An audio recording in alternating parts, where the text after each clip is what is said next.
Hi everyone. So for today, let's have a reviewer test for second summative for Math 7. Okay, Math 7 muna po tayo. So again, these are not the actual tests that you will have. So these are just reviewer po. Okay. So my source here is from the click.com naman. So ayun. Again, hindi ito yung exact test nyo. So this will serve as your reviewer lang po. So you will be lucky if this will be the exact summative that you will. Okay, so number one, we have a school club's membership increase from 240 to 300. What is the amount of increase? So, yung amount of increase po natin, you just need to get the difference of the new value and the original value. Okay, so again, we'll have amount of increase or increase. Okay, that is new value minus the original value. Okay, so that will be 300 minus 240. That is equal to 60. Okay, which is letter A. Next, number 2. A store's daily sales increase from 400 to 500 pesos. What is the percentage increase? Okay, so if you will be solving for percentage increase,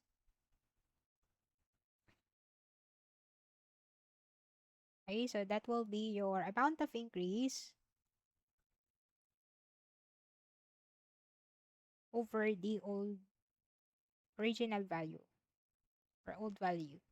Ayan. So, lagi po original value yung nasa denominator natin. So, from here, we'll have 500 pesos minus 400 pesos over 500 pesos. Okay, so since this is percentage, you have to multiply it with 100. So, we get 100 over 500. So, that is equal to 0.2.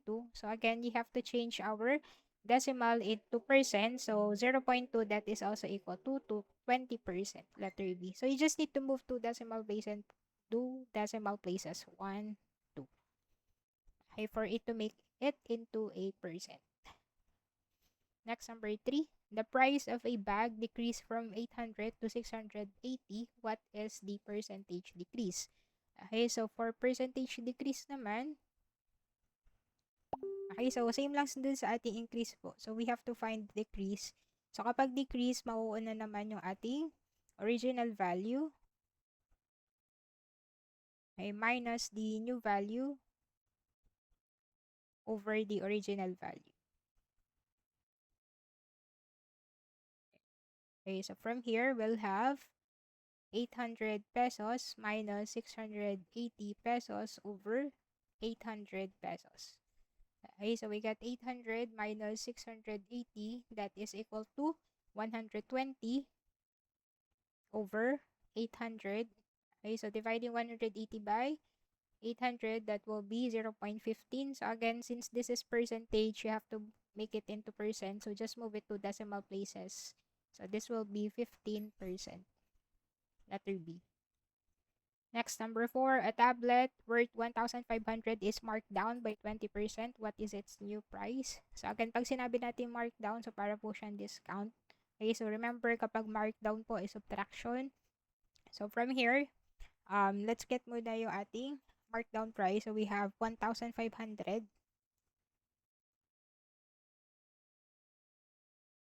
Okay, so we got 1,500. Just multiply it, 0.20.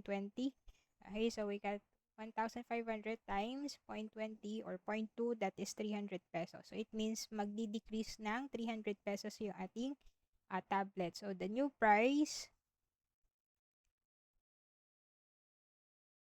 okay, so from 1,500, mababawasan ng 300 pesos. So that will be 1,200 po.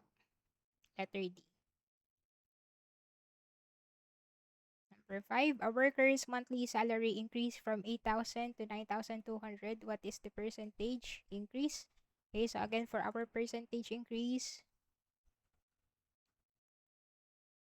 okay, so we'll have 9,200 minus 8,000 over, okay, so again, ating original value po is 8,000. So, over 8,000. So we got here 1,200 over 8,000. Okay, so we'll have 1,200 divided by 8,000. That is equal to 0.15. Okay, so again, just move to decimal places. That is letter A, 15%.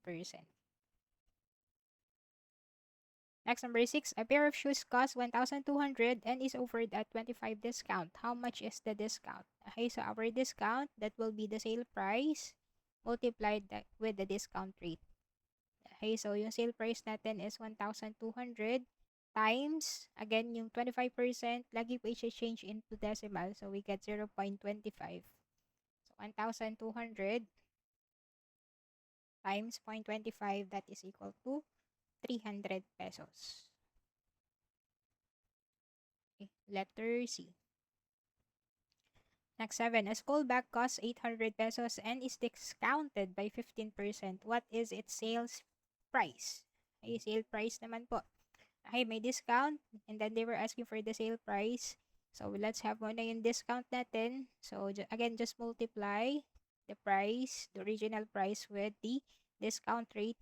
So 800 times 0.15, that is equal to 120 pesos. So again, since that is discount, mababawas siya doon sa ating original price. So 800 minus 120. Okay, so this one is equal to 680 pesos. Letter B. Next, number 8. A sales agent earns 5% commission on 40,000 worth of sales. How much is the commission? So for the commission, so that will be sales, total sales, times the commission rate. Okay, so yung sales natin, that is 40,000, multiplied again ng 5%, that is 0.05. Okay, so we'll have here 20,000. 4 times 5, 20,000. Letter D. Next, number 9. A meal costs 1,250 before a 12% sales tax. What is the total amount to be paid? Okay, so 12% sales tax. Again, ang sales tax po ay na-add dun sa ating amount. So, let's have muna yung ating sales tax. Okay, so we'll have here 1,250 times 0.12. Okay, so we'll have here 150 pesos. Okay, so yung total amount natin, ipa-plus natin doon sa ating original price na 1,250. I-add yung ating sales tax. So we'll have here 1,400. Letter A. Next, number 10. What is the simple interest on 10,000 invested at 4% per year for 2 years? Okay, so they were asking for the simple interest. So interest is principal times rate times time. Okay, so 10,000 is your principal. Rate is, basta yung rate natin lagi may percent and you have to change that into decimal. And then yung time natin is kailangan lagi po siya naka-years. Okay, so we got 10,000 times 0.04 times 2. Ayan, so for this one, we'll have 10,000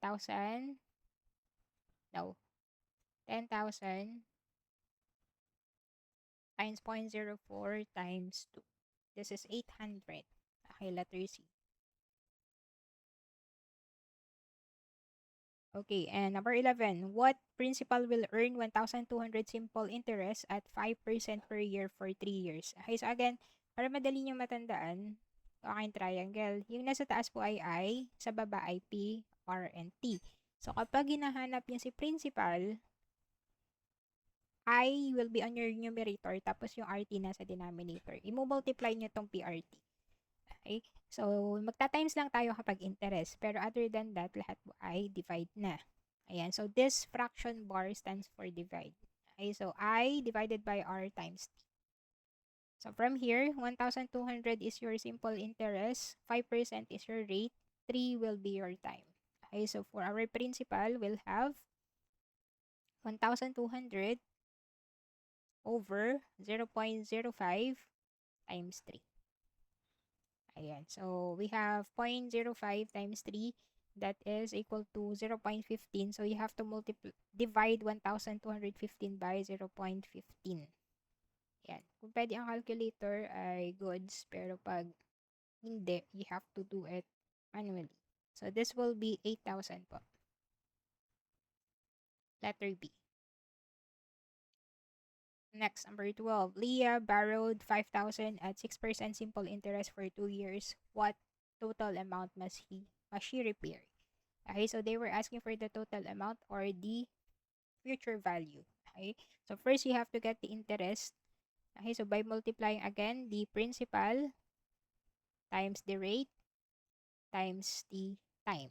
Okay, so 5,000 times 0.06 times 2, that is 600. So it means yung 5,000 niya madadagdagan ng 600. So yung ating total amount or the maturity value will be 5,000 plus 600.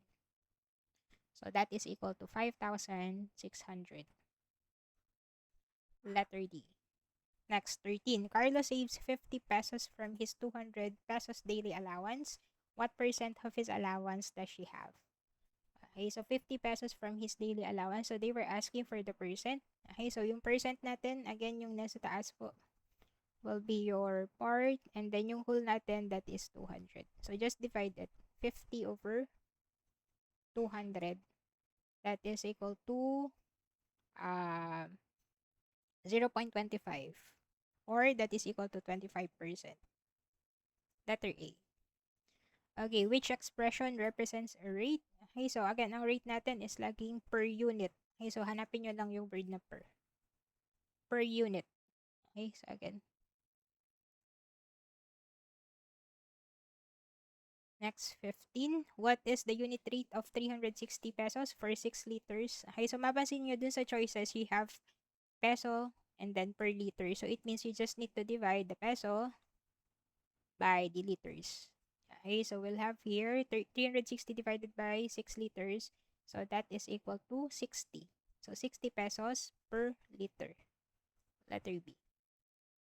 16. A bus travels 180 kilometers in 3 hours. What is its average speed? Okay, basta pag nakalimutan, tingnan nyo yung choices. Kilometer over hour. So you just need to divide 180 kilometers by 3 hours. Okay, so we got here 60 kilometers per hour. Letter D.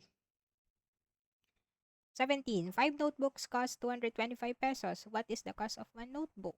They were asking for the rate ulit. Just divide 225 by 5. Okay, so for 17, we got 45 pesos. 45 pesos ang isa. Okay. Letter A. Just divide it. 18. A computer shop charges 75 pesos per hour. How much will 8 hours of computer use cost? Okay, so kailangan hanapin mo natin yung rate. Okay, so 75 pesos per hour. Ito yung rate niya. So, pagkano daw kapag 8 hours? So, just multiply 75 by 8. 75 times 8, that is equal to 600. Okay, 19. Pack A has 500 grams of cereal for 60 pesos. Pack B has 750 grams for 84 pesos. Which is a better buy? So, just solve it separately. So, kapag A, ang 500 grams daw ay 60 pesos. So, let's solve 500 over 60. So, this will be 5 over 6. Yung B natin, you get 750 over 84. Kapag medyo nalilito, just change that. This will be 0.83. Then 750. Wait, mali. This is 50 over 6. Sorry. So 50 divided by 6, that is 8.3. Then 750 divided by 84, that is 8.9. So better buy will be A, pack A. Which is the better buy? Oh, letter B. Yeah, letter B. Grams kasi, mas mataas yung grams ng ating pack. Or pwedeng baliktad din, pesos 4 grams. Depends on you.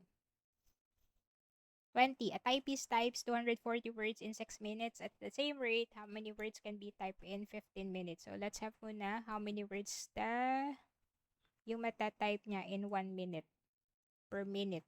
Okay, so we have 240 over 6.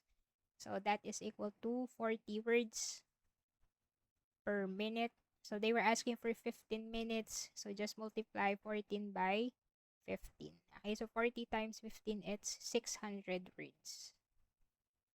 Yan, letter D. Sure, thank you for listening. Good luck. Mag-review po ang lahat para makapasa. Again, this is not the exact exam ha. Good luck po.